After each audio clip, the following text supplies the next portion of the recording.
Fala, meu bom, fala, meu querido, fala, meu consagrado, como é que você está? Eu estou ótimo.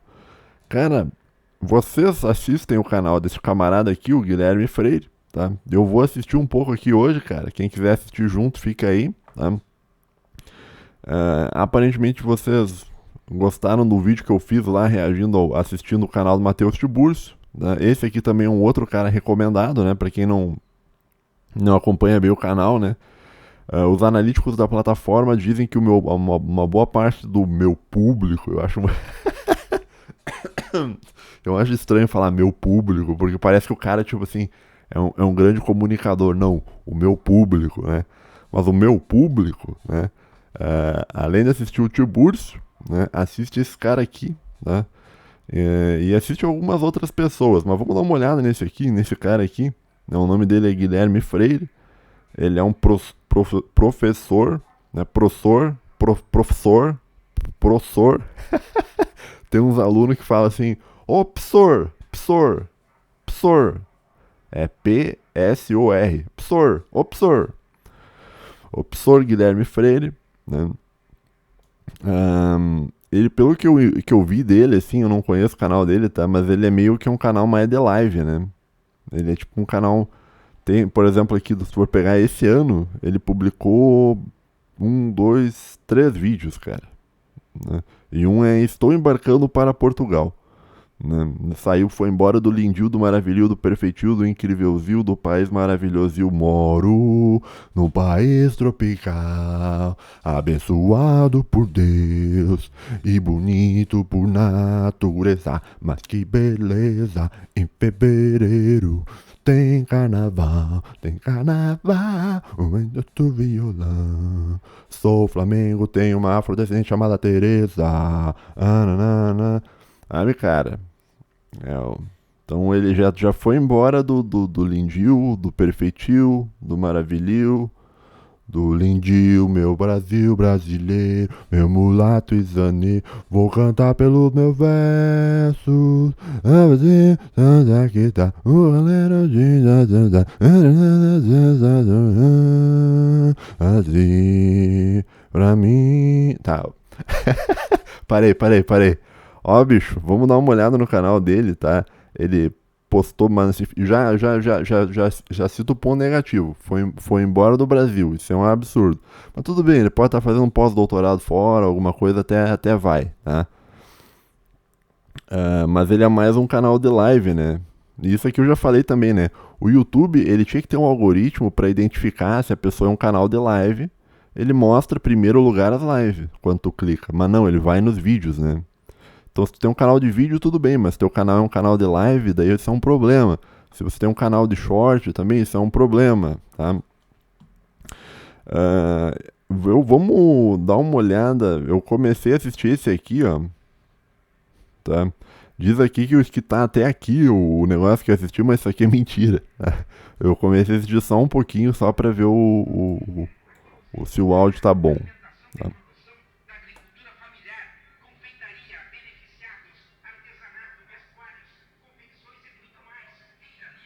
Tá?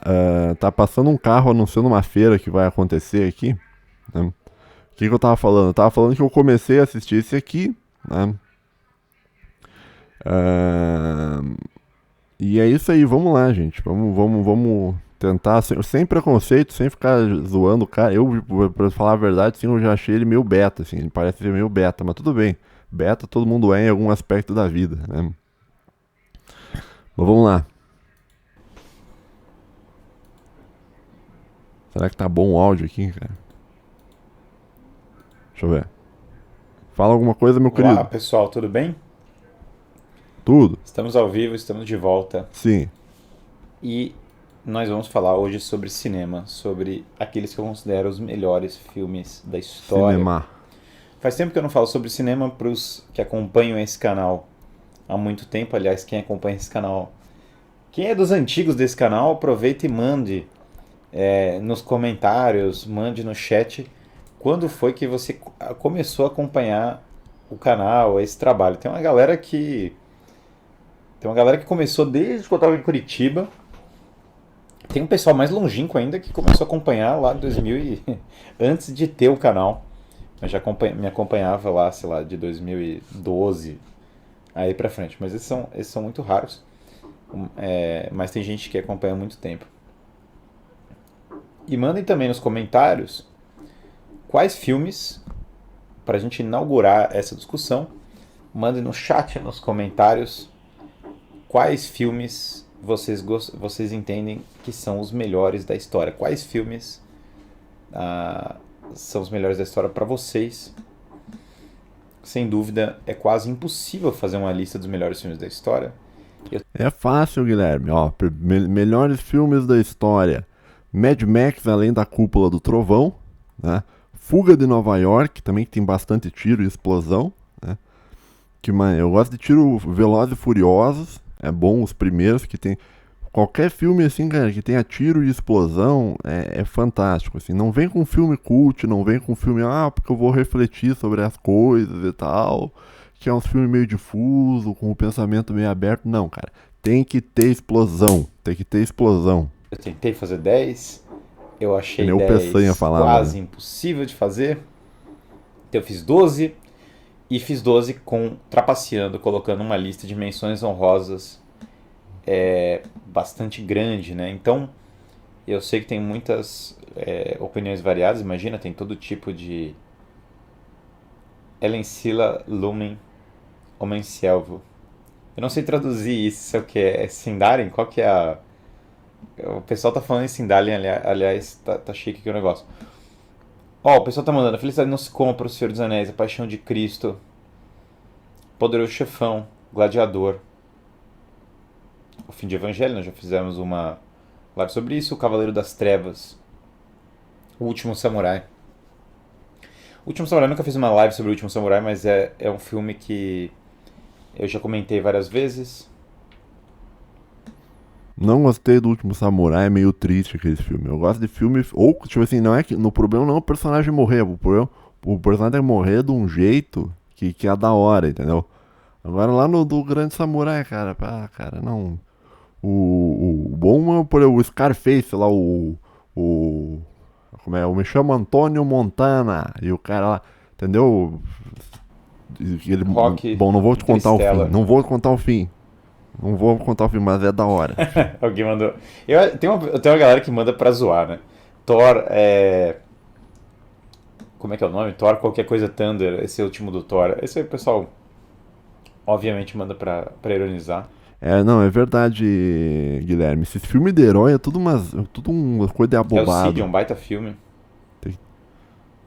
Tem um filme muito. O 12 Homens e uma Sentença, filme Quinto bastante Elemento do clássico. Mel Gibson é bom pra caramba O também. Wall-E é um bom filme de animação, mas eu não fiz uma lista, porque eu faria uma outra lista à parte.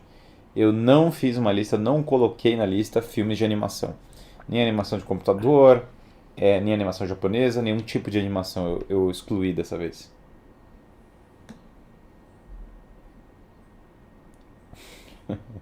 Isso significa em Quenya, uma estrela brilha sobre a luz e não se encontra. Caramba, o nível tá alto aqui do público. Indomáveis, o pessoal tem vários filmes que gosta. Transformers o Michael Bay, metade do filme são explosões, né? Ah, não, que ele vai falar mal de Ford vs explosão. Ferrari é um belo filme. O filme tem que ter explosão, Guilherme. Guilherme, filme sem explosão não dá, cara. Não dá pro. Não, cara, isso aí já não gostei. Filme, tem gente mandando. Ben-Hur, pô, Ben-Hur é um baita filme. Eu não sei o que Cara, é. Ben-Hur eu vou adicionar, eu nem tinha colocado, mas eu vou adicionar na minha lista de dimensões honrosas, porque realmente é um filme. Não conheço Gran nenhum. Torino é um baita filme, não coloquei na minha lista, mas é um baita filme. Vamos lá então, vamos começar com a lista. E o que eu vou fazer hoje? Bora. Vou ler a lista que eu fiz pra vocês. Não está em ordem do melhor ao pior. Minha esposa até falou, faz um ranking. Mas assim, aí é muita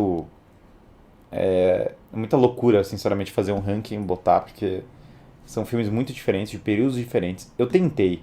Ó, vamos lá. Tentei pegar filmes de vários períodos históricos. Tentei contemplar os principais diretores da história, ou pelo menos um filme de cada um. Daqueles que são os meus diretores favoritos, pelo menos. Claro que essa lista é minha, né? Disclaimer, alguém vai falar, mas ele não colocou tal filme. Cara, essa lista é minha. Você pode fazer a sua lista, inclusive incentivo que mande aí a sua lista. Tentei pegar filmes que foram muito impactantes para a história do cinema e filmes que têm um grande valor de produção, considerando o contexto deles, né? Então, filmes também que têm uma dimensão simbólica, que tem uma profundidade maior do que o ordinário. E eu vou tentar, à medida que eu vou lendo, comentando os filmes, dar uma chave de leitura para esses filmes.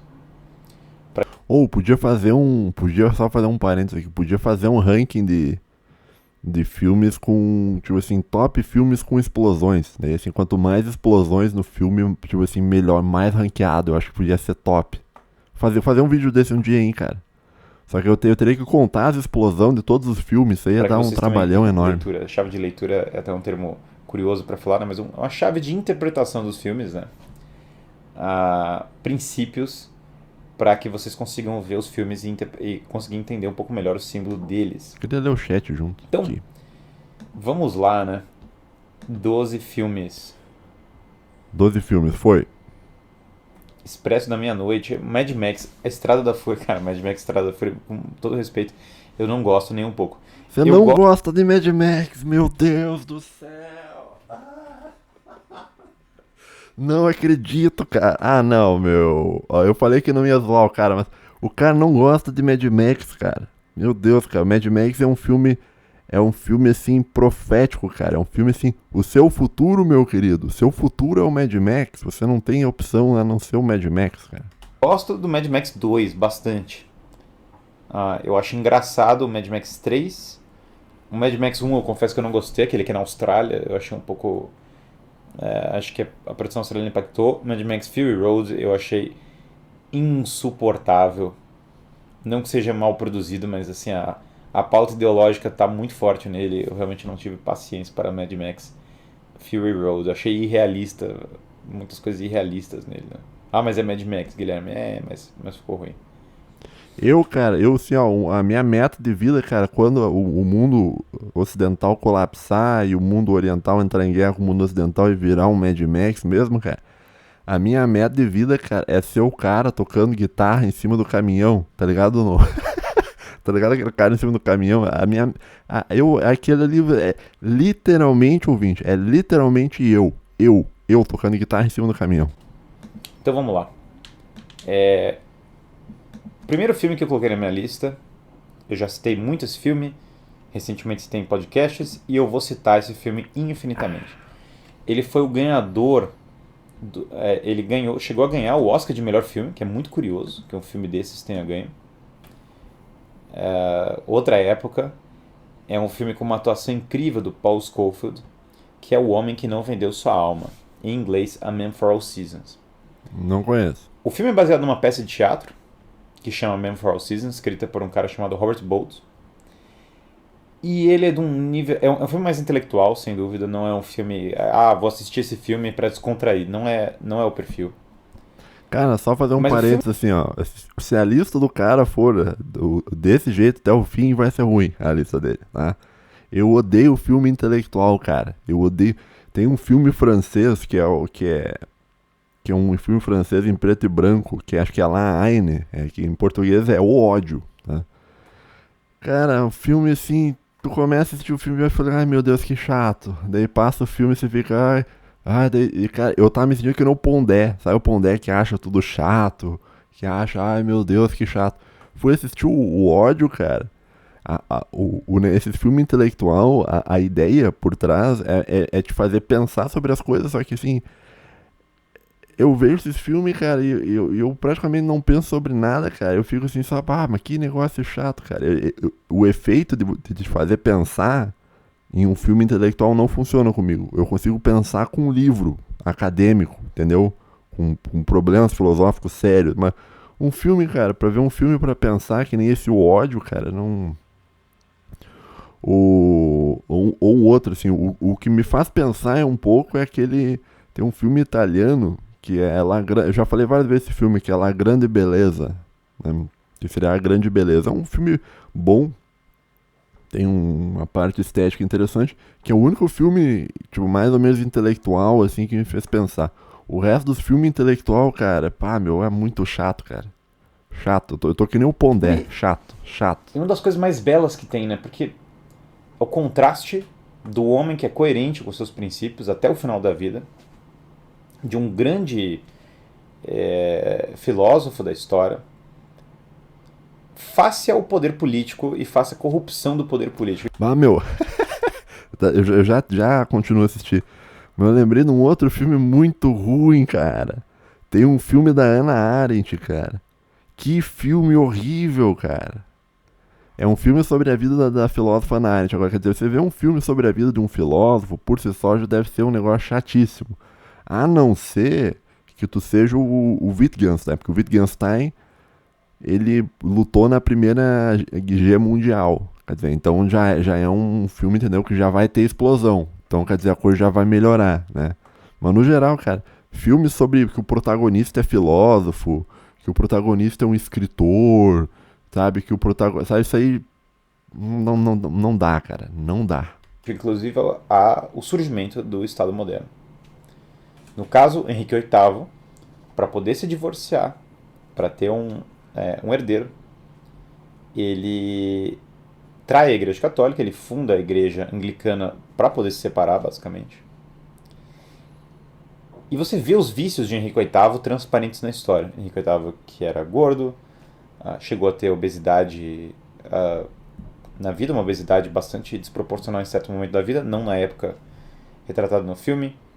Henrique VIII, que era uma pessoa, mata essas mulheres, algumas das que isso não aparece no filme, mas que depois vai se concretizar na história, se divorcia, casa com outra mulher, depois se divorcia, depois matam mulheres e assim por diante. Então ele tem toda uma onda de relacionamentos absurdamente concretizados, e Henrique VIII ajuda a fundar o Estado moderno inglês. Ali, no Homem que Não Vendeu Sua Alma, aparece Cromwell, que é o chacal do novo mundo, aparecem as pessoas da igreja que se vendem pelo poder político, e aparece a figura do Thomas More, que cuida da sua família, que zela pelo bom senso, que zela pela sanidade, face ao mundo perdendo a sanidade. É uma atuação das melhores atuações de todas do Paul Scofield, eu acho que eu já vi no cinema. E é um filme que, sem dúvida alguma, vale muito a pena. Os diálogos são incríveis. Que valem um mundo. O Richard, você não sabe, mas não vale um homem perder a sua alma pelo mundo inteiro. Que dirá por Gales e várias outras frases dessa mesma linha. Então, assim, um filme incrível.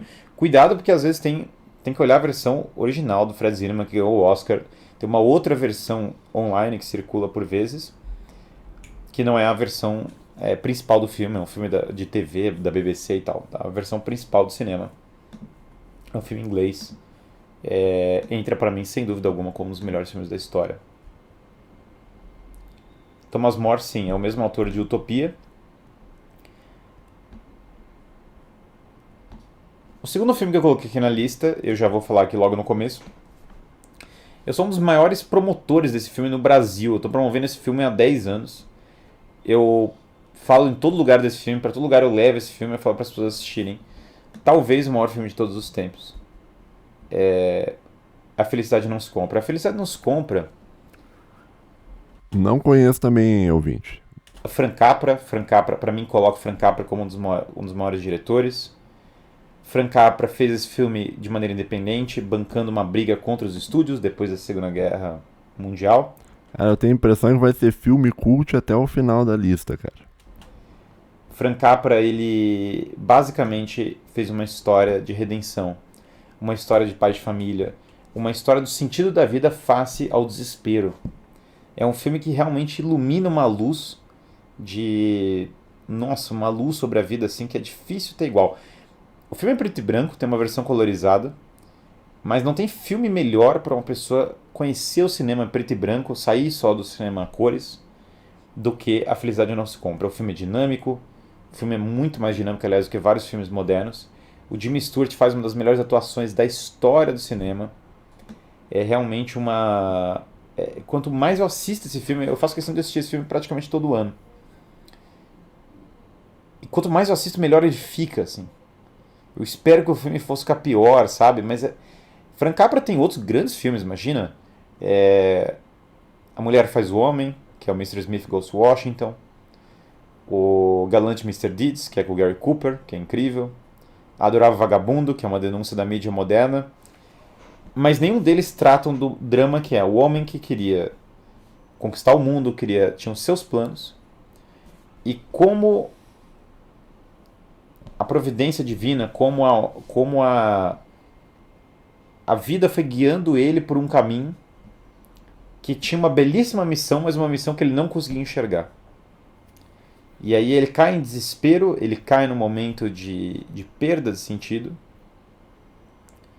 e ele redescobre esse sentido, tendo a honra de ver uma vida alternativa, um dom raríssimo para todos nós, e que realmente quando você enxerga aquilo que só você poderia fazer para sentir. Até aqui do meu lado tem aquele Em Busca do Sentido do Viktor Frankl, né? Chegou aqui da minha livraria. O Viktor Frankl fala que o sentido da vida aparece quando você descobre aquilo que só você poderia fazer. E o George Bailey, que é interpretado pelo Jimmy Stewart, um dos maiores atores da história de Hollywood, ele basicamente tem a honra de descobrir aquilo que só ele poderia fazer, de descobrir, portanto, a sua vocação e com isso encaminhar um sentido para a sua vida. Só vou fazer um parênteses. Eu não sei, cara. Eu tenho uns pedaços desse livro do Viktor Frankl que ele mostrou ali, que é na minha tese de doutorado, que é o Man Searching for Meaning. Mas eu acho que o Viktor Frankl, tipo assim, a busca pelo sentido, ele transforma. Eu tenho críticas a isso, sabe? Da busca por sentido como sendo uma coisa unicamente particular. Eu acho que isso aí, vou usar uma linguagem marxista, que talvez que não tenha uma outra linguagem melhor para falar, mas isso aí talvez é a idealização burguesa da vida, né? Que a vida é uma coisa que o burguês, né, que te controla, ele quer que tu veja a vida de um modo atomizado e individual. Então, quando tu busca o sentido, tu vai buscar um sentido individual para ti. Você não vai buscar um sentido coletivo, por exemplo. Você não vai buscar um sentido na sua família, na sua nação, na sua pátria, no seu povo. Não, é tudo... O Viktor Frankl, apesar dele ter várias coisas muito interessantes que ele puxou lá do estoicismo, eu não sei, cara, eu não sei se eu concordo com a noção dele de sentido da vida. Tá? Não que o sentido não possa ser individual, também pode às vezes, mas eu não acredito que o sentido da vida seja isso, né? Mas enfim, isso é uma discussão talvez para um outro episódio. Eu acho que talvez de todos esses filmes aqui, é que tem outros filmes incríveis, né? Mas se eu fosse escolher falar, ó, assista esse filme para fazer bem para sua vida, A Felicidade Nos Compra, tem uma chance muito grande de eu querer falar, assista esse filme. Escolhi um filme, veja esse. Os outros filmes de Frank Capra são incríveis também, novamente, mas eu acho que Frank Capra é um dos maiores da história, é um gigante. E esse filme é bonito, porque esse filme ficou muito popular, porque justamente pela produção independente, o filme não foi tão divulgado na época, não distribuíram tanto, o filme caiu em domínio público, e daí passava nas TVs americanas na época do Natal. Então muitos americanos acabaram tendo esse filme como um filme de Natal tradicional. E é belíssimo. Então fica aí a indicação fortíssima de A Felicidade Não Se Compra. Talvez se fosse escolher só um, escolheria esse. O terceiro filme que eu coloquei aqui, Próximo, simbólico. Qual? Falei bem ele na hora. É um filme que não se meu envergonha Deus. de ser simbólico. Fortíssima de A Felicidade Não Se Compra. De novo, eu falei bem na hora. Talvez se fosse escolher só um, escolheria esse. O terceiro filme que eu coloquei aqui, simbólico. Ele é um filme que não se envergonha de ser simbólico. Mas a história do filme é conectar a realidade da traição da alma individual, do mal, portanto, a descoberta da graça e a conexão disso com a criação do mundo. Então, para vocês conseguirem assistir o filme, porque com menos que isso eu acho impossível assistir o filme. A mãe no filme representa a figura da graça. E tudo relativo à água representa essa graça. O pai representa uma espécie de ordem, ou busca pela ordem. E a grama que ele vai cortando, a tentativa de controlar as coisas, estão presentes na figura do pai. O irmão mais velho, ele é justamente aquela pessoa que está descobrindo o mundo do pecado Não sei que e filme o que é mundo esse. da graça. E ele está transitando nisso. O irmão mais novo, que representa uma pureza na história, ele é aquele que vai ser ferido e ele tem uma certa liberdade interior, manifestada inclusive no modo como ele toca a música, como o violão e outras coisas. A Lacrimosa, que toca em cenas, são cenas, é muito interessante isso. O Terence Malick quer conectar o espaço, as galáxias, o macrocosmos, com o micro, com aquilo que com imagens muito pequenas. Eu imagino que ele aproveitou acho que, se não me engano, um outro documentário que ele ia fazer e ele acabou usando para esse filme. Para que você possa ver a ordem entre a criação gigante do mundo e aquilo que compõe o cosmos. Ou seja, uma grande apologia da ordem, e a Lacrimosa conecta isso. A Lacrimosa é o quê? Nossa Senhora chorando. Olha só aqui no chat tem um cara também que tá que nem eu, assim, ó. Que filme ele está falando agora, né? Mas daí aqui embaixo, acho que minha webcam tá em cima, alguém respondeu. O nome do filme é Ordet, de 1955. Ah, tá. Eu tava até agora achando que, tipo, que ele não tinha dito o nome do filme, cara. Representa essa ordem cósmica que transcende a nossa percepção inicial. Então, as máscaras, claro, tem a ver com esse mundo do pecado, com esse mundo da perda individual e a busca pela redescoberta da graça. Então, por isso que cai a máscara ao final, né? Vai ter uma cena que cai a máscara.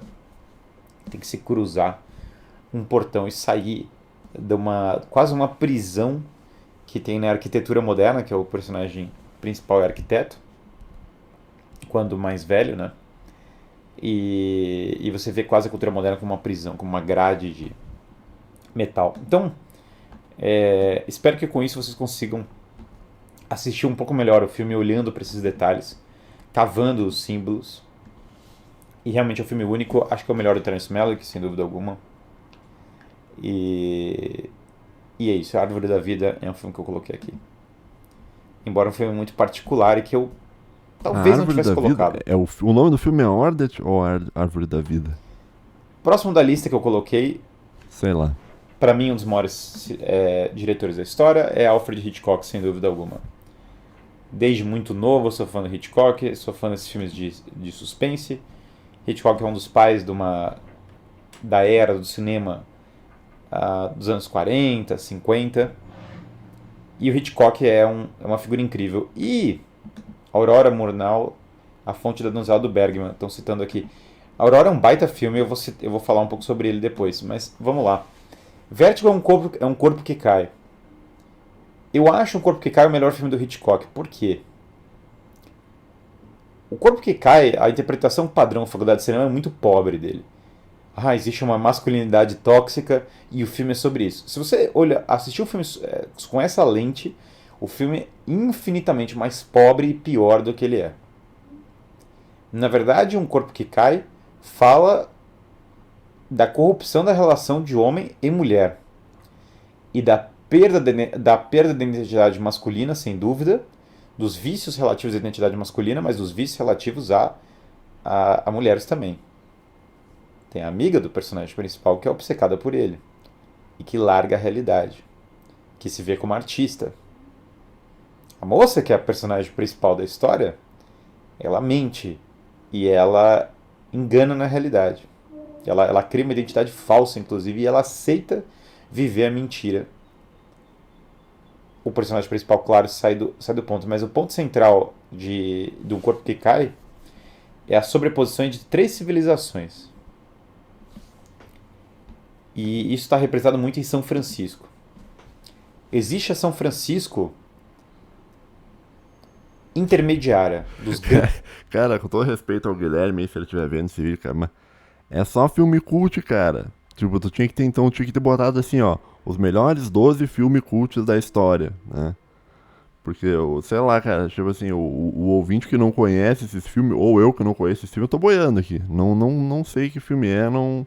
Tipo, Grandes tu tá monumentos, comentando umas dos coisas grandes que eu não tô museus. entendendo A nada. São Francisco que presta homenagem. Justamente por eu não gostar de filme cult, cara. Eu passei muito tempo dentro dos cursos de humanas, cara. Quantos anos tu for pegar a graduação, mestrado e doutorado, cara. E, cara, dá uns 10 anos pra mais, cara. E eu nunca gostei daquela menininha de cabelo azul, metida a cineasta, que ficava indicando filme cult nas aulas para os professor, que parava as aulas para dizer: ah, tem um filme muito bom que fala sobre isso. O filme, daí citava o nome desse filme cult aleatório: A Morte da Cor Roxa no Entardecer Dourado, umas coisas assim, sabe? E daí o professor, tá bom, menina, tá bom. Ou então, quando o professor também, ele era nessa vibe, ele, este filme é muito bom, porque esse filme me lembra a bicicleta de uma roda só, que pegou fogo, não sei aonde, sabe? Cara, não sei lá, bicho. A esse passado glorioso. Eu tenho A São um Francisco certo que ranço faz de gente alusão muito metida a, intelectual, a sabe? um grande legado que é belíssima, como aparece no filme. Tipo assim, você pode ser um cara que pensa muito, que escreve muito, que lê muito, cara, mas, tipo, tu não precisa ser um cara, tipo, porque parece, soa meio, voltando aos marxistas, mas vai dizer que isso não soa como um elitismo, né? Quer dizer, o filme normal que as pessoas veem não é tão bom. Não, o bom é o filme lá produzido pelo diretor de não sei aonde, que tem uma versão em preto e branco, que tem a versão recolorida, que um filme de 1950 e poucos e não sei o que. Parece, eu não sou um marxista, né? Mas aí eu tenho que concordar, porque muitos desses filmes cults, ele é uma retratação do ideal de vida burguês, do existencialismo burguês lá, do existencialismo como um individualismo, né? Com o humanismo como um individualismo atomizante, cara. Então, eu não sei, cara. Ó, o cara botou aqui, escreveu por exemplo, aqui o cara escreveu o Resgate do Soldado Ryan. Resgate do Soldado Ryan é um bom filme, cara. Eu gosto do Resgate do Soldado Ryan, né? Bom pra caramba aquele filme, inclusive, diga-se de passagem, né? Claro que tem o problema do Resgate do Soldado Ryan, que eles meio que contam a história como se os americanos fossem os bonzão que tivessem derrotado o Hitler, mas não foi o que aconteceu, né? Né? Porque eles mostram a invasão lá, não sei o que e tal, mas não, cara, não... Bom, enfim, vamos seguir só destilando um pouco o meu ranço que eu tenho de filme cult, tá? E filme cult é uma coisa assim, ó. Tipo, as pessoas citam e daí, tipo, todo mundo tem medo de dizer que não assistiu. Todo mundo tem medo de dizer que não assistiu pra quê? Pra não parecer que é um idiota, pra não parecer que é um uga-buga ignorante, cara.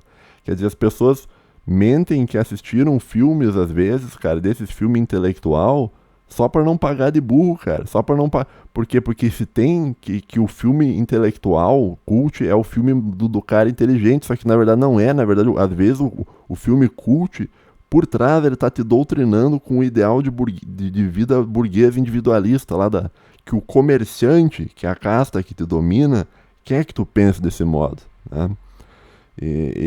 Sei lá, cara. Sei lá. Existe uma São Francisco do futuro, mais urbana, que é a São Francisco desses hotéis baratos, que é uma São Francisco meio sufocante, se você olhar. E existe uma São Francisco do passado, que é uma São Francisco dos mosteiros, que é a São Francisco da Carlota, como aparece no filme. Os malandros do filme usam o passado de maneira mentirosa para criar uma ilusão. Mas esse passado contém verdades mais profundas do que a manipulação deles é capaz de abarcar. Verdades de cunho moral e o problema da distinção entre a verdade e a mentira, que vai ser o momento crucial ao final do filme.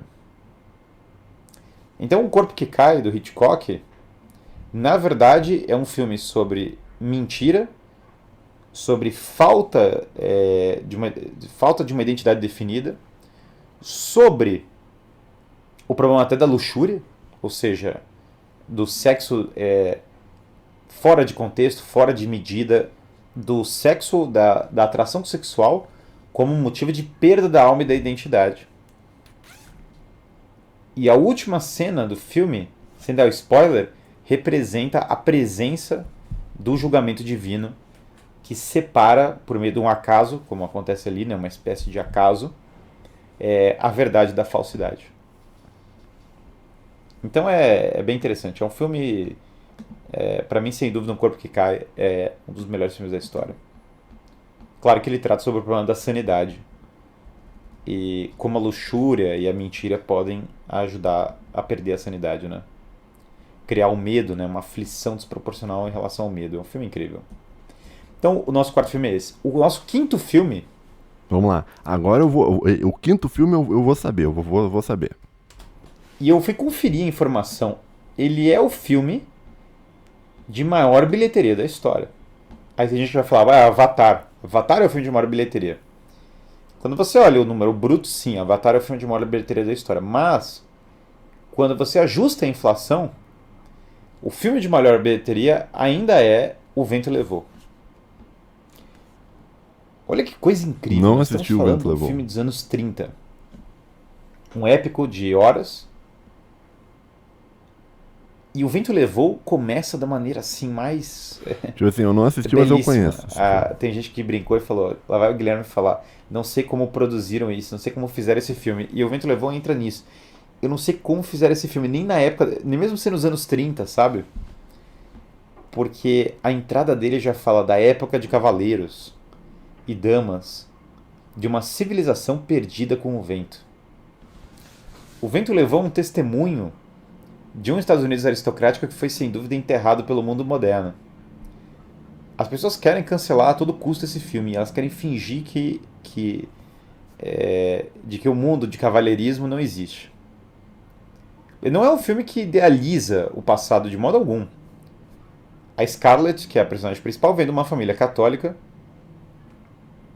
bastante aristocrática, mas a Scarlett é uma pessoa desmedida, é uma pessoa desequilibrada. As pessoas do sul antigo têm muita cultura de honra e se mostra realmente uma beleza da civilização. Mas elas também, por causa dessa honra, e é uma cena notória do filme, não levam em consideração metralhadoras, indústria, lutam mais movidas pela honra do que propriamente com uma estratégia bem concebida e bem trabalhada. O Vento Levou, ele combina o problema sem dúvida, aí presente, o problema de relacionamentos ruins, de uma certa histeria que as pessoas podem ter, de você tentar viver uma vida malandra e acabar se perdendo, com a beleza do amor à terra, a beleza da tradição, o heroísmo e a força face à destruição de uma civilização. Assim como O Último Samurai, é um filme sobre aristicídio, é um filme sobre a morte de uma aristocracia. Sobre a destruição de uma aristocracia, uma civilização que havia e não há mais. Existe o país dos Estados Unidos, sem dúvida. Em certa medida, você pode narrar a história dos Estados Unidos como a história de como Massachusetts dominou os Estados Unidos e depois dominou o mundo. E é curioso isso, porque claro que as pessoas vão querer falar, mas esse filme, eu não vejo desse modo de forma alguma. O filme é uma apologia da escravidão. Eu não consigo enxergar isso no filme. Já vi esse filme algumas vezes e eu acho um pouco risível essa interpretação. É que agora a gente está na era do politicamente correto, então tem que se tentar cancelar a todo custo as coisas do passado. Mas há uma tentativa muito forte de demonizar o velho sul americano. Essa tentativa, claro, que tem a ver com interesses políticos e a briga política específica dos Estados Unidos. Isso é evidente, não é? É evidente que tem partes interessadas nessa discussão. Mas eu acho que o Vento Levou incorpora muito aquele espírito de um livro do Richard Weaver chamado The Southern Tradition at Bay, né? O Ataque à Tradição do Sul. Richard Weaver, que escreveu o belíssimo livro Ideias Têm Consequências. Eu realmente vejo O Vento Levou como um filme incrível, é um épico de horas, vai do romance às cenas de baile, o que é aquilo, né? Como é que eles produziram tudo aquilo em 1939? Olha, o Victor Fleming era um ótimo diretor. Claro que o David O. Selznick é o produtor que fez acontecer a coisa. Tem o Clark Gable. Cara, Clark Gable é um dos grandes atores de Hollywood. Enfim, é um filme que fica pra história e que, sem dúvida alguma, não caiam na narrativa do cancelamento dele. Eu acho que ela não deveria ser levada a sério, francamente. Então, O Vento Levou, pra mim, um dos melhores filmes da história. E fica aqui a minha recomendação. Eu falei até esse livro.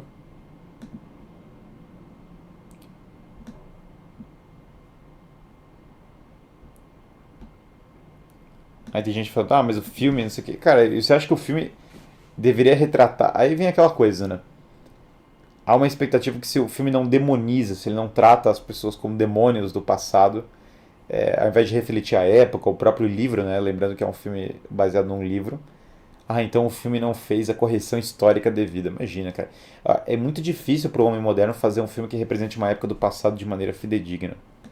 A ideia de quererem sumir com o vento levou, para mim, é deplorável. Então vamos pro quinto filme da lista, Vamos pro próximo, vamos lá. que é Os Sete Samurais. Então, para mim, Akira Kurosawa é um dos melhores diretores da história. Guilherme, cara, me mostra um filme que eu vi, cara. Pelo amor de Deus, cara. Os Sete Samurais, pra mim, é o melhor filme dele. Eu consigo comentar alguma coisa, cara. Kagemusha podia ser outro. Sem dúvida é um filme incrível. Sanjuro é um filme muito bom também. Pô, por que não comenta Fuga de Nova York? Fuga de Nova York é um bom filme, cara. Fuga de Nova York é ótimo, cara. Pô, Stallone Cobra é maravilhoso, cara. Mas não, porque o Hitchcock... Não sei. Enfim, eu acho que o Kurosawa tem grandes filmes. Eu botei Sete Samurais, que é um épico grande, que é um filme muito associado a ele, é um filme que teve... Vamos manter o respeito aqui e tal, né? Levou o cinema japonês para o ocidente. É a história de grandes samurais que lutam para proteger camponeses que não têm o que comer. Olha, de um grupo de bandidos. O que pode ser melhor do que isso? Samurais que têm uma vida de luto, uma vida de desenvolvimento à parte e que se unem por essa causa. E aí é engraçado porque tem uma pessoa desonrosa no filme, mas que conquista... O cara escreveu ali, Blade Runner 2049. Blade Runner é ótimo, cara, mas não, eu duvido que apareça na lista do Guilherme Freire, porque não é um filme cult. Quer dizer, ele é semi-cult, na verdade, mas é filme hollywoodiano, mas é bom pra caramba, cara. Eu adoro. Blade Runner, tipo assim, o personagem do Blade Runner 2, cara, é literalmente eu, né? Só que eu não tenho uma doll hiperrealista, um holograma, né? Mas fora isso, é literalmente eu. O seu caminho pra aristocracia por meio da espada. Lembrando que existia no Japão, sem dúvida, a aristocracia por herança, mas existe a possibilidade de você virar um aristocrata por espada. Um dos unificadores do Japão era carregador de água, carregava sandálias e tal, e virou líder do Japão unificado. Então... É bem interessante e ali no filme essa figura é representada pelo Toshiro Mifune, que é um dos grandes atores da história do cinema japonês, um dos meus favoritos também. Toshiro Mifune, que aliás era cristão, curiosamente. Então Sete Samurais é um grande épico, eu acho que é uma introdução muito boa ao cinema japonês, do qual eu sou muito fã. O Marcelo aqui escreveu, Gladiador é ótimo e assina a PB, Felicidade Não Se Compra, está lá. A Gladiador, cara, é muito bom, cara. O Gladiador é ótimo, eu assisti o Gladiador, cara. Pô, tem o cara lá, acho que não é o Joaquim Fênix, que fez o César lá, o imperador lá, cara. Pô, muito da hora, cara, aquela cena dos caras. É que tá, cara, eu acho que eu curto mais o filme que tem ação, né? Não gosto muito de filme muito pensativo. Mas naquela hora que os caras tipo, os escravos ali no meio da arena e os caras tentando matar eles com as bigas e os caras vencem os caras da biga. Cara, aquilo ali eu vi na TV, eu falei, caralho, meu Deus, que foda, sabe? Eu, tipo, bom pra caramba Gladiador, cara. E eu vejo Akira Kurosawa como um baita... Pô, Gladiador diretor. É massa pra caramba, bicho. Tem o Yojimbo é Russell muito Crowe, eu bom. acho, O não. Sanjuro que eu citei é a sequência do Yojimbo. Eu acho o Sanjuro melhor do que o Yojimbo, né? Sem dúvida alguma. Tem gente falando mais Guilherme, né? Falando o negócio de eu citar O Vento Levou. Cara, não tô nem aí. Querem falar, você não pode citar O Vento Levou. Vocês estão brincando comigo. O filme é um filme da maior bilheteria da história da humanidade. Do que as pessoas também, é muita degeneração. Vamos lá. Sete Samurais, então, baita filme sobre o sentido da luta, sobre nobreza de espada, sobre conquista de honra e proteção das pessoas. E arriscar a vida para proteger os outros. Grande filme, Sete Samurais, recomendo fortemente. O próximo, aí vem um problema para mim. Esse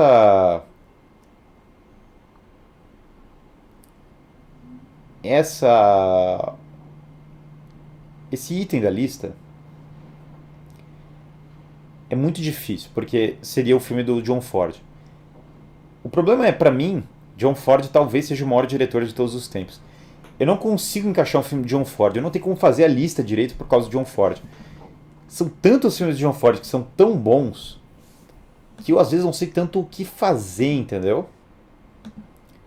Eu citei 4 aqui e eu coloquei um, mas eu poderia colocar qualquer um dos outros 4 e teria encaixado. John Ford, só para vocês terem noção de quem é John Ford na fila do pão. Quem é John Ford?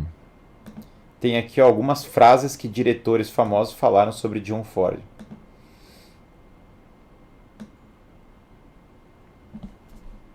Ó, Hitchcock disse que cada filme do John Ford é uma gratificação visual. Ingmar Bergman falou: John Ford é o melhor diretor do mundo. Akira Kurosawa falou: eu respeito os filmes de John Ford desde o começo. Não preciso falar que eu presto muita atenção às suas produções, que eu fui influenciado por elas. Orson Welles falou: eu aprendi com os grandes mestres do passado. Por grandes mestres eu quero dizer John Ford e John Ford. Então é incrível, porque aí tem aqui um registro do Steven Spielberg falando que John Ford foi um grande diretor, foi um dos maiores diretores da história, e o Frank Capra falou que ele é o rei dos diretores. John Ford não é brincadeira, o cara é incrível mesmo. E aí eu coloquei 4 filmes aqui que eu gosto muito, mas eles não entram na lista dos 12. Eu não sei qual colocar na lista dos 12, sinceramente, então eu fiquei entre eles. Vamos ver. Nessa lista em particular eu coloquei Rastros de Ódio, mas eu sinto que se vocês me perguntarem outro dia eu coloco outro filme, tá? Rastros de Ódio é um filme brilhante. Uma tribo indígena destrói a casa de um homem, que é um ex-soldado confederado. Olha que horror, aparece outro confederado na lista. E ele vai em busca de vingança para salvar a menina, que é um dos melhores roteiros da história, sem dúvida. É brilhante, eu já li o roteiro do Rastros de Ódio. E ele vai em busca de salvar a menina. E o ódio vai consumindo ele. E agora há uma luta interna na alma dele. Tô me ligando aqui. Sobre não vou atender agora. Até que ponto o ódio é um motivador para ele combater e proteger. E até que ponto o ódio é uma perda da própria alma dele. Até que ponto ele não vai ficar condenado a vagar sem rumo, como os índios, né, que ele atirou nos olhos para que eles possam vagar sem rumo. Né? É um filme muito profundo. Rastros de Ódio entra como um dos maiores filmes da história, sem dúvida. É o John Wayne, que é talvez o meu ator favorito da história de Hollywood. E num papel incrível. Agora, eu tenho dúvida se Rastros de Ódio é melhor do que os outros 3 que eu coloquei aqui. Legião Invencível, também com John Wayne, é uma baita atuação. John Wayne está atuando muito bem em Legião Invencível. E é sobre o grande líder. Um filme incrível. O Homem que Matou o Fascínio tem John Wayne ao lado do Jimmy Stewart. E a luta entre a civilização oficial e a civilização raiz, a civilização construída pelos cowboys. Até que ponto esse mundo mais bruto, esse mundo raiz, nós não perdemos virtudes quando ele foi suplantado pela civilização jurídica oficial. Esse é um dos temas do Homem que Matou Facínora. E tem Depois do Vendaval, que é um filme sobre masculinidade, é um filme sobre espírito de luta, e é um filme sobre redescobrir as raízes. Eu não sei, esses 3 filmes, dependendo do dia que você me perguntar, eles são melhores do que Rastros de Ódio. Eles não entraram na lista, mas eles perfeitamente poderiam ter entrado. Inclusive poderiam ter entrado no lugar de outros. Ford é incrível.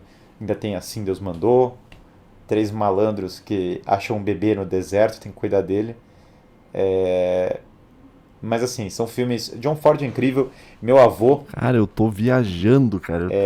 viu John Ford quando ele trabalhou no Festival de Cinema de Tô que Toronto. nem um Pondé já. E eu tive a honra de assistir muitos desses filmes Ai, com que meu filme avô, tal, que, chato. Ai, que chato. sei lá, é uma memória de infância forte pra mim. De juventude, pelo menos, vai. Ter contato com o John Cita Ford, um né? filme só que eu conheça, por Depois de assistir favor. o Depois do Vendaval, meu avô falou uma frase muito profunda pra mim. Ele falou, ó, Guilherme, a pílula destruiu o mundo. Porque ela acabou com o romance. E eu sei porque eu presenciei como era antes e como foi depois. Então o negócio era umas conversas profundas com meu avô enquanto nós assistimos John Ford. Professor, fugindo do tema da live, além dos livros citados em outras lives, tipo Jane Austen, pode indicar outro livro sobre a natureza feminina, mas algum sobre a natureza masculina e Hemingway é bom. Hemingway, né? Eu vou dizer minha opinião. Hemingway, tipo. Hemingway é bom, sim. Hemingway é muito bom. Tem um livrinho que eu comecei a ler do Hemingway e que me deu vontade de parar de escrever porque eu achei o livro tão bom que eu falei assim, cara, eu nunca vou conseguir escrever um romance desse jeito, cara. que é um que é o livro The Old Man and the Sea, que é O Velho e o Mar, que é um livro muito pequeno, só que ele é um livro tão bem escrito que tu lê e tu fica, pô, cara, que livro da hora, cara. Tipo assim, o Hemingway escrevia muito bem. Não acho que ele talvez seja um dos grandes escritores da história, mas é muito bom esse livro que acho que até ganhou o Nobel da Literatura, acho, com esse livro, tá? Mas a vida pessoal do Hemingway era. Ele tinha problema. Ele era bruxo lá do pessoal de Cuba e tal. Era um negócio meio esquisito, tá?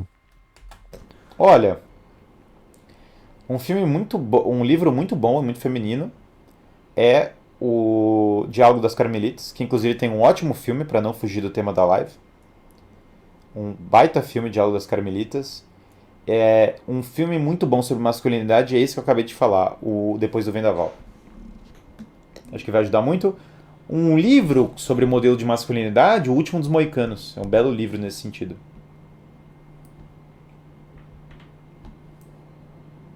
Amor à Flor da Pele, Apocalipse Sinal, A Balada na Arayama, Fanny Alexander. Alguém mandou aí as indicações. Olha só. Eu coloquei na thumb, não podia ficar de fora. O Senhor dos Anéis. É fácil pra nós esquecer. Aí eu conheço. Conheço um filme. Conheço O Senhor dos Anéis. Bom pra caramba, Senhor dos Anéis. Isso é muito. Eu tenho até os livros aqui, ó. Pera aí. Deixa eu ver se eu consigo mostrar aqui, ó. Comprei de uma professora ali do curso que tava vendendo. Comprei 3 por 15. Deixa eu ver se eu consigo mostrar a tela inteira aqui, ó. Pô, coincidentemente eu tô com o livro aqui, cara. Pera aí. Ó, pera aí. Tá vendo, ó? Esse aqui é o Senhor dos Anéis 1. O Senhor dos Anéis 1. Eu comprei. Ah, pena que tá espelhado, né, cara? A Sociedade do Anel, né? Daí eu comprei o 2 também, que é As Duas Torres. Eu comprei o 3 aqui, ó, tá? Que é O Retorno do Rei. Né? Então, tipo assim, eu comprei os 3, cara, usado uma Pro que tava se desfazendo. Paguei R$ 15, paguei R$ 5 cada livro. Mas bom pra caramba, tá? Vamos voltar aqui pro negócio. Mas eu conheço, já assisti os filmes Esse é e o já li os sexto livros. filme aqui da lista, né? É o sexto? Deixa eu ver. O Tolkien, só fazer um parênteses, cara. O Tolkien, ele era muito mais inteligente do que as pessoas pensavam. Tá? Tem muita coisa escrita no Senhor dos Anéis que ele tá denunciando certas coisas e que não é dito explicitamente, né? Que nem eu já comentei com você sobre a figura do Gollum, né? O Gollum, ele é como se fosse uma metáfora do humano materialista, né? Do humano que que não olha pra cima procurando transcendência, não olha pra frente procurando semelhante, ele olha pra baixo procurando aquilo que ele tem na mão, né? Que é o humano mesquinho, que é o humano que fica sabe? 2, Isso aí tá no 3, 4, Tolkien. 5, 6, 7. Não, não, calma, já foi mais ainda. 1, 2, 3, 4, 5, 6, Dinheiro, 7, 8. dinheiro. Oitavo filme da lista Oitavo filme. é O Senhor dos Anéis. Então, O Senhor dos Anéis, eu li o livro antes de ver o filme. Eu Muito também. bom isso, sempre. Eu sou fã do Senhor dos Anéis, teve alguém até que me zoou quando eu fui no podcast do Sócio e falou, caramba, o Guilherme foi o podcast inteiro e não citou o Último dos Moicanos, aliás, também tem um belo filme. Então, é legal porque eu citei os livros, mas os livros têm filmes equivalentes, então continua no tema da live. O Último dos Moicanos é um belo filme e um belíssimo livro. O Diálogo das Carmelitas é um belo filme, um belo livro. O Último dos Moicanos aborda muito bem a questão de masculinidade. O Diálogo das Carmelitas, feminilidade. O Senhor dos Anéis, como foi produzido esse treco? Não é só como foi produzido em termos de ser muito bom. Como é que fizeram isso? Porque você assiste agora do começo dos anos 2000. Não tinha tecnologia para fazer esse negócio. Eu não sei como foi que produziram algo tão bem feito. Tem problemas de adaptação? Alguns, sem dúvida. Mas é fiel ao espírito da obra. Tem um valor de produção altíssimo. Os efeitos especiais são bizonhamente bem feitos para o período. O olho de Sauron ficou muito bom. Não só o olho de Sauron, lembro do... Tem uma parte que eles estão lá nas catacumbas, lá tipo numas minas abandonadas de anão e que aparece um Balrog. O Balrog é muito bem feito, cara. Quando eu vi aquilo no cinema, eu falei, nossa, que muito incrível, cara, aquilo lá, cara, quando eu vi. Eu assisti no cinema O Senhor dos Anéis. E você vê um Balrog no cinema é uma experiência que hoje em dia ninguém tem mais, né? Porque não tem mais cinema, né? E assim, pra tu assistir esse tipo de filme. Então E na época era uma coisa tão bem feita, com uma tecnologia tão alta que tu via, tu ficava tipo assim, você não acreditava no que você tava vendo, assim, de tão legal que era a experiência da época. Então me ligando de novo aqui. Só que daí os 30-30, né, cara, me mandando coisa aqui. O Gollum ficou incrível. O Gandalf. As cenas de batalhas. Minas Tirith. Assim, são... Você tá entrando em um outro mundo. O Senhor dos Anéis mostra um potencial que o cinema raras vezes alcançou na história. You shall not pass. Não tem como, Bom assim, pra porque caramba aquilo, cara. são 3 filmes. Os filmes são grandes. São filmes aí 3, 4 horas, dependendo da versão que você pegar. O filme é altamente reacionário, sem dúvida alguma. Sei lá, é um filme monarquista, feudalista, sobre a redescoberta da ordem divina contra vilões que claramente são satânicos e etc. Então, assim, é bem... É incrível. E O Senhor dos Anéis... Filme bom, cara. Filme com briga, filme com luta, cara. Filme com uma mensagem profunda, cara. Sobre o sentido da vida, sobre a amizade, cara, dos hobbits, cara, sabe? Do anão que odiava o elfo, depois virou amigo do elfo, cara. Pô, que maravilhoso aquele filme, cara. Você consegue pegar qualquer pessoa, botar ela pra assistir, sabe, os filmes, e ela vai ver uma coisa incrível. Ela vai ter uma experiência da grande tradição cultural, histórica, de maneira puramente imaginativa, indireta, né, por meio da fantasia, e ela vai acessar esse grande mundo. Então, com um filme que é difícil o cinema ter tantas coisas assim, sabe, do condado e a experiência de nostalgia que o condado causa. Porque por vezes você tem filmes épicos com batalhas, mas filmes que têm delicadeza de estética, como O Senhor dos Anéis, alinhados com cenas de ação e com a profundidade de personagem que só o Tolkien consegue trazer, não existe igual. Então, eu coloquei os 3 filmes como um só aqui na lista, mas a trilogia do Senhor dos Anéis, eu não consigo entender ela ficando de fora de qualquer lista, sinceramente. Pra mim, eles estão numa categoria à parte, inclusive. São filmes que é uma memória de infância muito forte pra mim, e ver O Senhor dos Anéis, ir no cinema, eu tive a honra, eu me sinto honrado de ter conseguido assistir no cinema esses filmes. Eu sou, claro, absolutamente fanático pelo Tolkien, Recomendo demais os livros do Tolkien, não fiquem só no filme. Mas O Senhor dos Anéis pra mim mudou a história do cinema.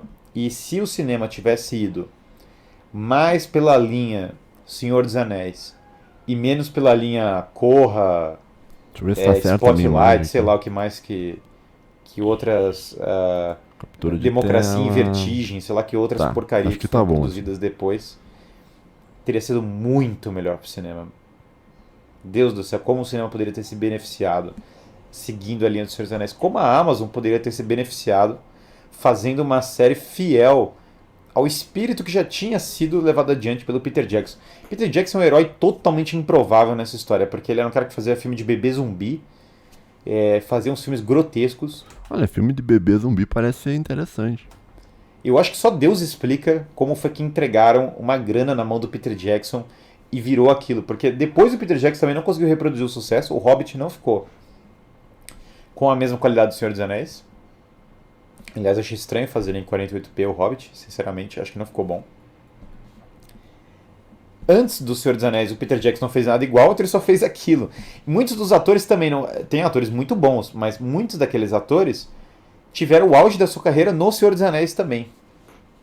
Varia de ator, né? Tem atores ali que fizeram outros grandes filmes e tal, mas muitos deles o auge foi o Senhor dos Anéis. Então é engraçado porque é quase. Não, tinha aquele grande ator que já faleceu, que fez o Saruman, que daí ele fez o Conde Dooku no Star Wars. Acho que é Peter alguma coisa, não me lembro o nome, mas aquele cara é um grande ator, Um cara. eclipse. Fez um Drácula também, um E Nosferatu, realmente não me lembro. é uma coisa incrível mesmo, então não tem como ficar de fora. Por isso que ele é a thumb. Aí, vídeo sobre o Senhor dos Anéis, eu tenho vários outros, não vou adentrar demais nisso, só uma chave de interpretação. Ah, concordo. O Gandalf Bom, é como o Cristo profeta, ele é aquele que renasce, que morre e renasce, e que tem a missão de guiar as pessoas pelo caminho da verdade, dar a cada um a sua vocação. O Aragorn é o Cristo como rei. Nenhum deles é o Cristo propriamente, mas eles representam aspectos dessa presença divina, que desce até a mansão dos mortos para trazer, para voltar como unificador entre os elfos, que representam um certo aspecto divino da humanidade, e os homens, e restaurador dos reinos, sem dúvida alguma, que tinha uma glória só no passado. O Aragorn representifica essa glória. Não só isso, como o Aragorn é shed total, herói solitário, que não reclama e prova a sua masculinidade, prova o seu heroísmo, prova a sua força lutando, né? Poderia ser gado da Elwyn, não é. Ele, na verdade, é o grande rei de todos que marcha para os portões negros para salvar as pessoas. O drama dos hobbits é belíssimo, porque tem o Gollum, que é o hobbit corrompido. O Frodo se compadece do Gollum, por ele ser o hobbit corrompido. O Sam é uma pessoa muito boa, muito reta, muito forte, mas que, por outro lado, não entende o drama do Gollum. A misericórdia do Frodo em relação ao Gollum salva mais as pessoas do que qualquer outra coisa. O Frodo, nesse sentido, representa um pouco de Cristo como sacerdote, o que oferece o sacrifício. Então, rei, sacerdote e profeta estão presentes no Senhor dos Anéis por meio de Frodo, Gandalf e Aragorn. não, e tem toda a relação se for pensar, existe uma relação no Senhor dos Anéis, que é um negócio do mundo transcendental, do mundo além da física, né, do mundo metafísico, porque quando o Gandalf ele tá brigando lá com o Balrog, quando ele cai ali, ele cai brigando com o cara, ele briga, tá? Por várias e várias eras com o Balrog. Tipo, ele entra num negócio dimensional e ele fica brigando por milhares e milhares de anos com o Balrog, cara. Então, quer dizer, naquele curto intervalo de tempo, o cara entra numa fenda e fica muitos e muitos e muitos e muitos e muitos e muitos e muitos e muitos e muitos anos brigando com o Balrog. Até conseguir vencer, quer dizer. Então, existe uma figura, tipo, existe um negócio que no Senhor dos Anéis que ele mostra que do mundo além do mundo, que seria esse mundo que o Gandalf foi, onde ele conseguiu ascender e saiu de ser o cinzento para ser o Gandalf o branco e tal. Enfim, não vou... Falar o que mais disso, né? Que coisa Que coisa incrível, né? E a presença do mal, né? Como os caras podem se corromper a qualquer momento. Como o anel representa a Pô, quanto tentação. tempo eu tô gravando aqui já, Ficou bicho? muito bom. É só olhar pra cara do Gollum Tá que você já uma não quer hora, cair bicho. nos Acho que eu tinha vícios que na sua encerrar vida. aqui, cara. Mas eu queria ver os outros, cara. Uma saga muito interessante é Guerra do Imaginário da Brasil Paralelo. Um dos meus filmes favoritos é Across the Universe. Bom, é engraçado você recomendar pra mim porque eu fui o produtor e diretor do Guerra do Imaginário, né? Então é até um pouco irônico receber a recomendação no meu canal. Dei uma olhada nessa série, né? É Guerra do Imaginário. Produtor e diretor Guilherme Freire. Assistir filme de terror, violência e afins pode atrapalhar uma vida santa. Cara, depende de qual filme, que contexto que você está assistindo, por que você está assistindo, o que está tendo impacto na sua alma. Não existe nada de bate-pronto. Assistir filme de terror, agora, não sei que filme que você está vendo, como é que eu vou avaliar um treco desse, sabe?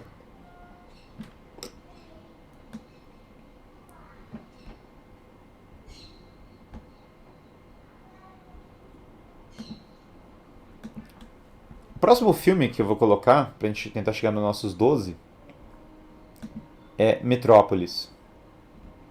Não tô ligado, Metrópole. Então, Metrópolis é um filme brilhante.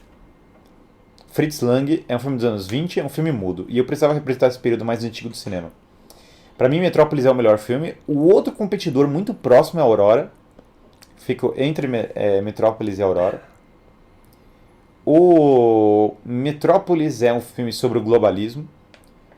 Tem uma prostituta da Babilônia mostrando a relação entre magia e, e ciência moderna, com uma luta do espírito cristão para resolver os conflitos de classe, né, do mundo atual, sem se vender para o globalismo e fugindo do elemento satânico de infiltração dentro, inclusive, da igreja cristã ou de várias sociedades, de uma cultura genuinamente que faz um pacto maligno, fáustico, para poder corromper nossa sociedade. Cara, tem, ó, tipo, tem um jogo de computador, que trata exatamente dessa questão, que é o seguinte, cara, tem um jogo bastante conhecido chamado Outlast, né? Que ele trata da relação da, a história, não vou ficar contando aqui, mas é a história do como ocorre uma união entre as forças do mal, seria o satanismo, assim, né? As trevas e tal, os demônios e a tecnologia. Então tu vai lá no Outlast, ele tem todo um monte de máquinas tecnológicas para tentar trazer à tona aquele mal e todo e tal. É bem interessante, né? Só isso que eu descrevi é absurdamente profético. O Outlast Whistleblower é fantástico também, diga-se de passagem. Metrópolis é muito bem feito para a época. É um filme mudo.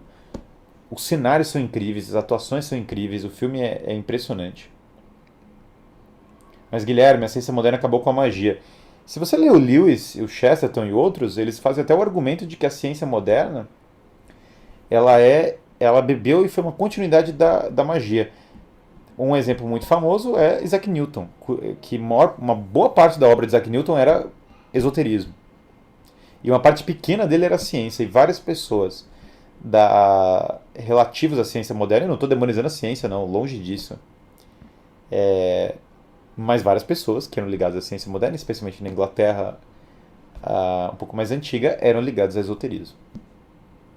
E por que isso? Joga o Outlast, cara, tu vai entender melhor essa relação.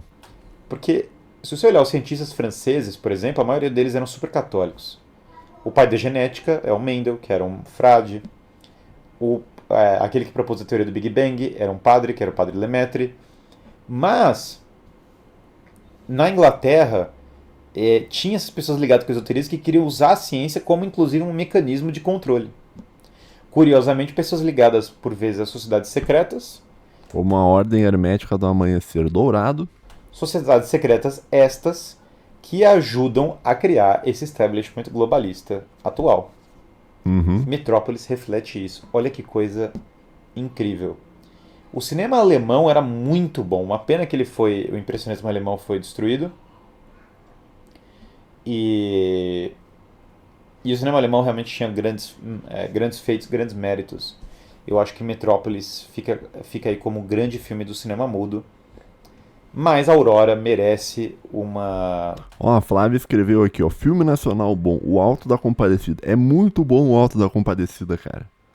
Porque assim, a versão que tu assistiu na sessão da tarde é uma versão curta. O filme, ele é, se não me engano, ele é 3 horas de filme, tá? Porque ele não é um filme tão... não sei se é 3 horas, mas é um filme mais longo. Tu não tem como assistir numa hora O Alto da Compadecida.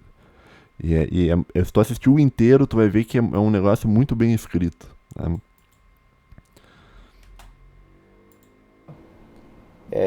Aurora realmente merece Ó, O Alto da Compadecida, Tropa de Elite, O Assalto no Banco Central, Cidade de Deus e O Homem que o Copiava.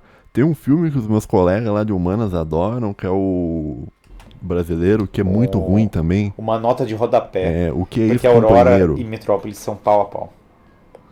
Aurora é sobre a corrupção do mundo moderno, inclusive da vida urbana, e Tá como você pode estourado meu perder áudio? sua alma Tô ouvindo, tá face meio à estranho meu áudio. corrupção Alô? da vida moderna. Alô? Meu avô, nota de rodapé também, Alô? meu avô também conheceu o Fritz Lang Não, na acho que não época tá. que ele trabalhava lá no Festival de Toronto. Então, da era do cinema mudo, o grande filme é Metrópolis. Gostar de filmes extremamente ruins é bom? A Coisa, Rubber, O Pneu Assassino. Não, eu acho engraçado.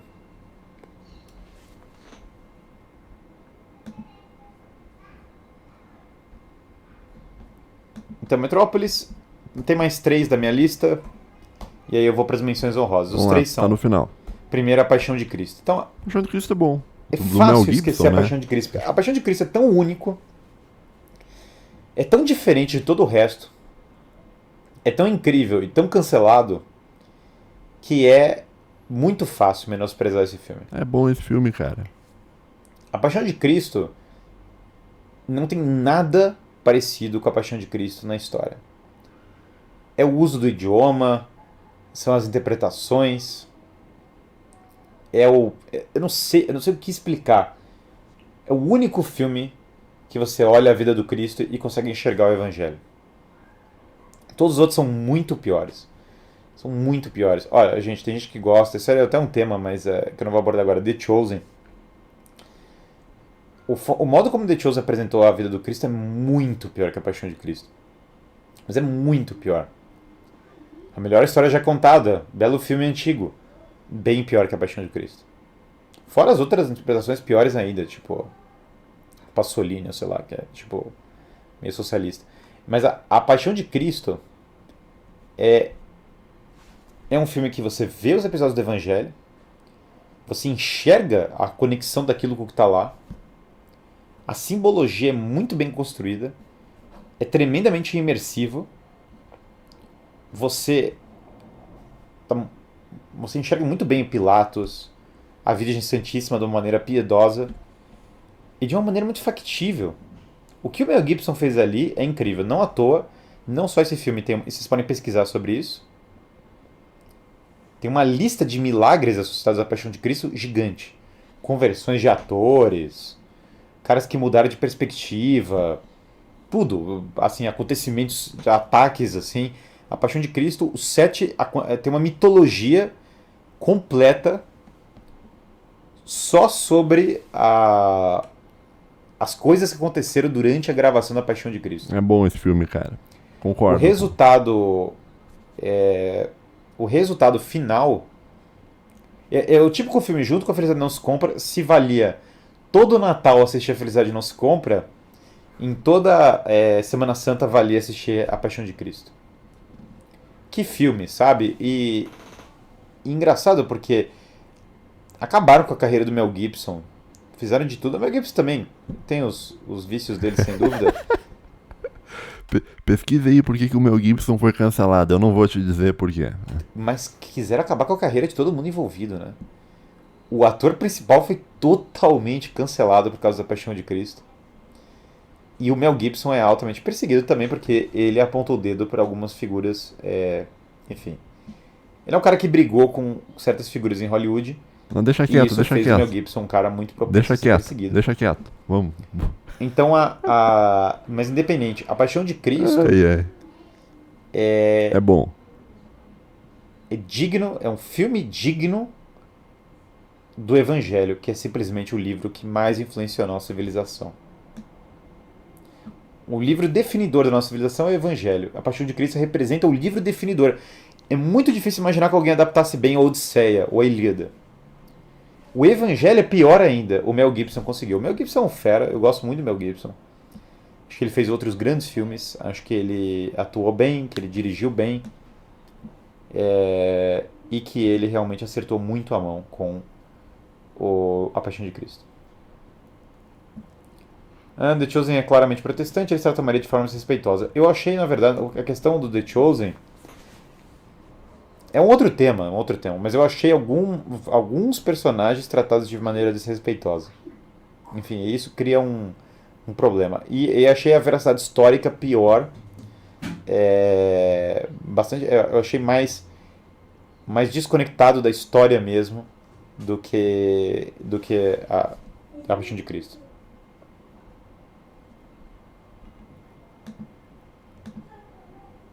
O que você pensa a respeito de Jesus de Nazaré, de 1977, feito pelo Franco Zeffirelli? Eu não vi esse filme, então não vou opinar porque eu não vi. Não vi também. Mais 2 filmes para completar a nossa lista dos 12. O melhor filme da Era Moderna, pra mim, é Interstellar. Já fiz live sobre Interstellar, então não vou me alongar. Não, Quem esse filme quiser, é vá lá horrível. e veja. Tem gente falando, eu amo The Chosen e tal. O Interstellar, tipo assim, ele é um filme assim pro cara que... Bom, vamos ver o que ele vai falar, mas eu já vou dar minha opinião, assim, ó. Ele é um filme que ele pega ele é muito especulativo em nível científico, tá? As pessoas que estudam ciência mesmo, o cientista mesmo, ele diz que ali tem muita falsa ciência no filme. Os caras inventaram muita coisa ou tomaram muitas coisas que não se sabe que é verdadeiro como verdadeiro, para deixar o filme mais legal e acabou virando... No futuro, as pessoas vão ver esse Interstellar e eles vão... Esse filme talvez seja um exemplo da pseudociência, né? De teorias pseudocientíficas e tal. No futuro as pessoas vão olhar pra trás e vão ver isso nesse filme, né? Mas enfim. Mas isso não quer dizer que o filme é chato, não é chato, é legal, pô. Aquela cena das ondas e tal é da hora, pô. Não, gente, eu não vou entrar na polêmica do The Chosen. O meu ponto pra hoje, pelo menos, é... A Paixão de Cristo é melhor que o The Chosen. E não tenha dúvida que ela representa melhor o que tá no Evangelho do que The Chosen.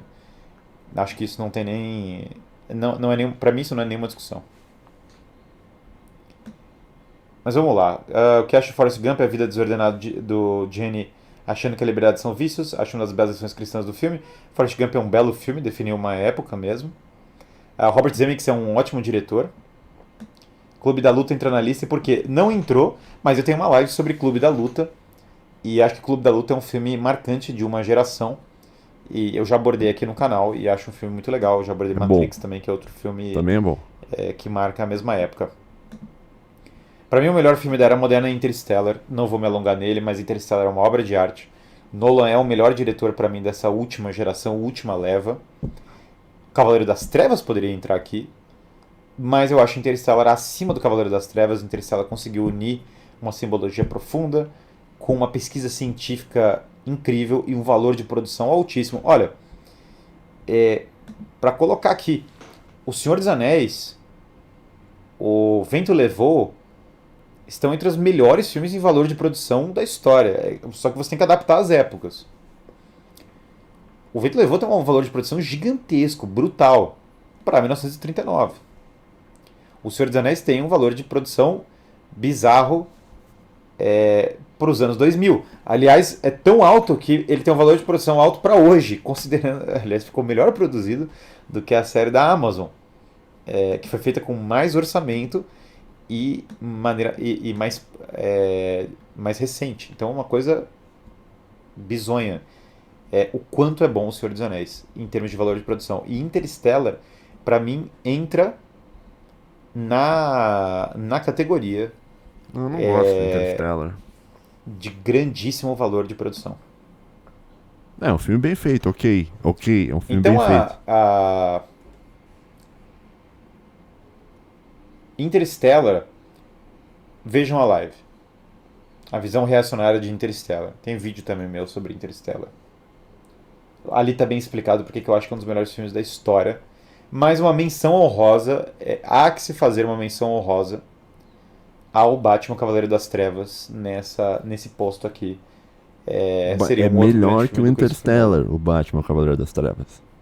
Uma menção honrosa de filme infantil é A Canção do Sul, filme que a Disney esconde até hoje. E eu gosto desse filme também, já que a gente já falou de Rastros de Ódio e O Vento Levou, por que não falar também da Canção do Sul? Que foi ele foi cancelado porque eles falam que é racista o filme. Eu definitivamente não vi o filme desse modo. Não consegui entender a mensagem do porquê estão cancelando. Acho que as pessoas. Enfim, é que o mundo moderno criou uma série. Agora o mundo moderno tem todo um trabalho para cancelar o passado. Que eu tenho dificuldade de enxergar quais são os pontos que estão querendo ser ressaltados nesse trabalho, né? Mas eu não, eu não enxerguei o que as pessoas enxergam nesse filme, eu não enxerguei. Próximo, vamos lá. Última. O último filme que eu coloquei, Foi. e eu Vamos tenho ver. 5 menções honrosas, porque esse é um que eu poderia trocar por algum desses outros 5. Mas eu queria muito colocar um filme do Howard Hawks, que pra mim é um dos maiores diretores de Hollywood. Poderia ser Sargento York ou Red River. Eu acabei colocando aqui Red River. Se você me perguntar em outro Não dia, talvez conheço. colocar Sargento York. Novamente com o John Wayne, um filme sobre loucura, os caras carregando gado, um filme psicológico, um filme incrível, um filme raiz, uma das melhores investigações psicológicas que eu já vi na humanidade. É Red River. Que filme, que visão estética, que profundidade. Recomendo alguma plataforma para assistir bons filmes? Ah, tem as plataformas aí. Né? Atualmente parece que estão todos pulverizados. Pois é, né? O que acha de Bastardos Inglórios e Troia? Troia eu não gosto tanto. Troy é muito bom, cara. Porra, cara, tem o, o Brad Pitt lá cortando a cabeça do deus dourado, do falso deus lá, cara. Coisa maravilhosa aquilo, cara. Bastardos Inglórios é Ah, chato. A única coisa interessante do Bastardos Inglórios é aquela cena do que eles estão num bar sentado conversando. Que inclusive é falado, assim, eu sei falar alemão mais ou menos, tá? E é um alemão muito, tipo assim, muito da hora de escutar, né? Claro que tem pessoas da Alemanha que dizem que aquilo ali não é bem um alemão da Alemanha, mas é um alemão é interessante, né? Aquele Wie traurig, né? Que ele fala. eu acho que ainda tá. É muito difícil fazer uma adaptação boa de Ilíada. Traurig. Bastardos Inglórios, o, o alemão aquela cena do começo é muito boa, né? Aquela cena é épica. Mas eu acho que Bastardos Inglórios não consegue manter a qualidade da primeira cena. Se você cortar a primeira cena, você tem um filmaço, assim. Mas Qual que é a o primeira personagem é cena muito que bom, eu mas ele não não me lembro? mantém o mesmo nível ao longo do filme, que é muito difícil também, porque de fato a primeira cena de Bastardos Inglórios é uma das melhores cenas do cinema recente. Ah, eu lembrei, a primeira cena do Bastardos Inglórios é aquela que o cara, que o coronel Hans Landa chega na casa do cara, né? Que ele puxa um cachimbo e tal, né? Eles falam em francês e tal. Eu acho que eu acho que essa é a primeira cena, que é uma cena muito boa também.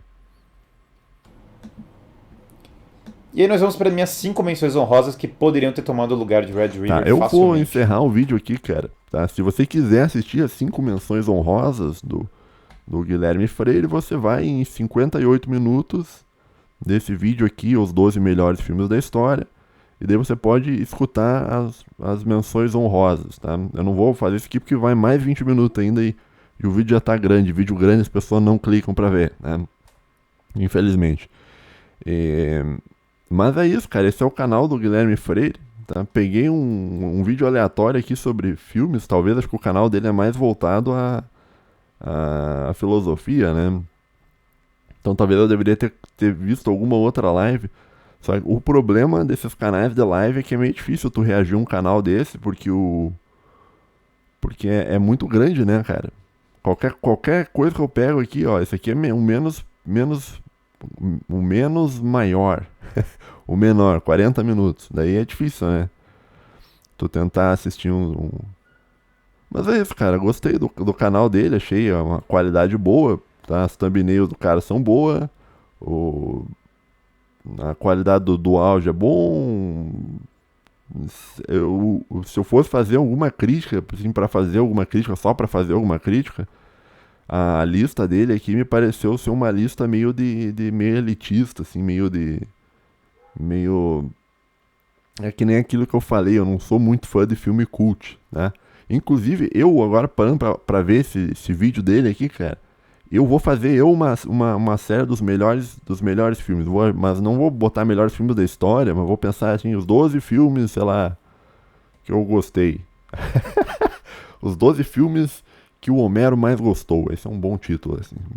Daí tu assiste ali, eu vou te mostrar uns filmes que são ótimos, com muitas explosões, cara, que você vê e você fala, caralho, que bom esse filme aqui, cara, né?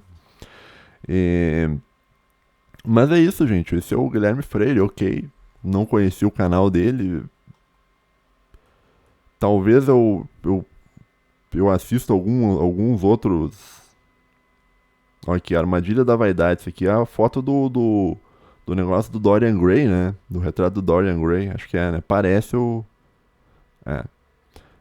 Não sei, cara. Talvez eu assista em off alguns outros vídeos dele, alguma coisa, enquanto eu jogo algum game, tá? Mas é isso, gente. Esse é o canal do Guilherme Freire. Vocês assistem esse cara, vocês gostam do vídeo desse cara aqui, então tamo junto, cara. Não achei ruim, tá? Não achei o canal dele ruim, tá? Apesar de eu não ter concordado muito com a lista dele, tá? Mas isso é uma questão... Porque a lista é a lista, né? É questão de gosto. Quer dizer, ele achou esses filmes ótimos, eu acho outros filmes ótimos, né? Então... A maioria dos filmes que ele... Tipo, sei lá, cara. Não sei. Sei lá. Porque, assim, se eu fosse pra citar um filme cult, que nem eu falei, tem esses dois filmes que é o Ódio, que é um filme bastante interessante, né? Apesar de eu achar meio chato, porque eu não gosto de filme cult. O Ódio é um filme muito bom. E aquele lá, Grande Beleza, que é um filme italiano também, que é bem bom, tá? Que conta a história do Jeff Gambardella e tal. Mas é isso, gente. Se você chegou até aqui, cara, muito obrigado. Considere se inscrever no canal, se você não é inscrito, né? Considere deixar um like aí para ajudar na divulgação. Se você quiser que eu continue assistindo os vídeos das pessoas que vocês assistem, deixa um like aí ou escreva alguma coisa nos comentários. Um cara que vocês assistem também é aquele Coruja de Carvalho, algo assim. E daí talvez eu assista aí. Só que daí é canal masculinista, é meio difícil, né? Porque a plataforma não gosta, a plataforma... esse sistema aí ginocrático e tal. Bom, mas isso é um outro assunto. Muito obrigado aí quem tancou, tá? Quem não tancou a lista de filmes cults aqui também me desculpe, tá? Eu não sabia que ia ser sobre isso o vídeo, né? Talvez eu deveria ter pego um vídeo mais sobre filosofia. Mas um abraço aí pra você, meu bom. Tamo junto. Valeu, falou e tchau, tchau. Se inscrevam lá no canal do Guilherme aí, quem não for inscrito. Tamo junto, fui.